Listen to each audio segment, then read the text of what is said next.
محمد بن منقدر نے بیان کیا، کہا کہ میں نے جابر بن عبداللہ رضی اللہ عنہ سے سنا، وہ بیان کرتے تھے کہ نبی کریم صلی اللہ علیہ وسلم نے ایک کام کے لیے غزوہ خندق کے موقع پر صحابہ کو پکارا تو زبیر رضی اللہ عنہ نے اس کے لیے کہا کہ میں حاضر ہوں۔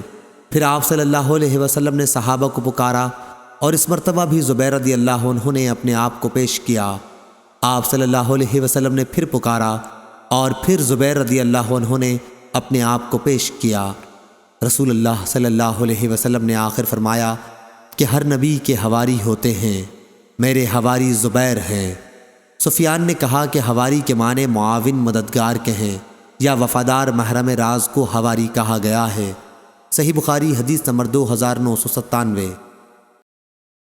عاصم بن محمد نے بیان کیا، کہا کہ مجھ سے میرے باپ نے بیان کیا اور ان سے ابن عمر رضی اللہ عنہ نے، کہ دوسری سند ہم سے ابو نعیم نے بیان کیا، کہا ہم سے عاصم بن محمد بن زید بن عبداللہ بن عمر نے بیان کیا، ان سے ان کے والد نے اور ان سے عبداللہ بن عمر رضی اللہ عنہ نے، کہ نبی کریم صلی اللہ علیہ وسلم نے فرمایا، جتنا میں جانتا ہوں اگر لوگوں کو بھی اکیلے سفر کی برائیوں کے متعلق اتنا علم ہوتا تو کوئی سوار رات میں اکیلا سفر نہ کرتا۔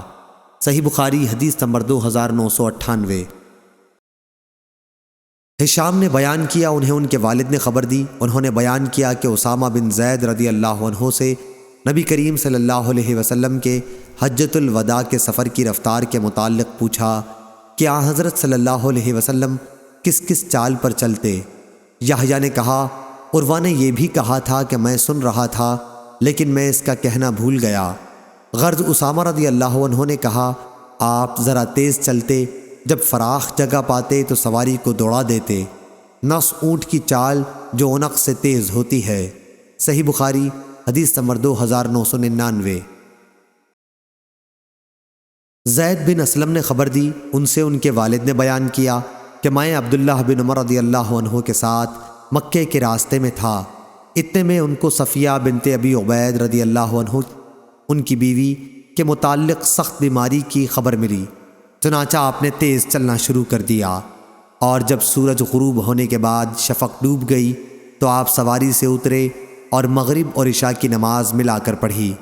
پھر کہا کہ میں نے نبی کریم صلی اللہ علیہ وسلم کو دیکھا کہ جب آپ تیزی کے ساتھ سفر کرنا چاہتے تو مغرب میں تاخیر کر کے دونوں نمازیں مغرب اور عشاء ایک ساتھ ادا فرماتے۔ صحیح بخاری حدیث نمبر 3000۔ امام مالک نے خبر دی، انہیں ابو بکر کے مولا سمی نے، انہیں ابو صالح نے اور انہیں ابو ہریرہ رضی اللہ عنہ نے، کہ رسول اللہ صلی اللہ علیہ وسلم نے فرمایا، سفر کیا ہے؟ گویا عذاب کا ایک ٹکڑا ہے، آدمی کی نیند، کھانے پینے سب میں رکاوٹ پیدا کرتا ہے، اس لیے جب مسافر اپنا کام پورا کر لے تو اسے جلد گھر واپس آ جانا چاہیے۔ صحیح بخاری حدیث نمبر 3001۔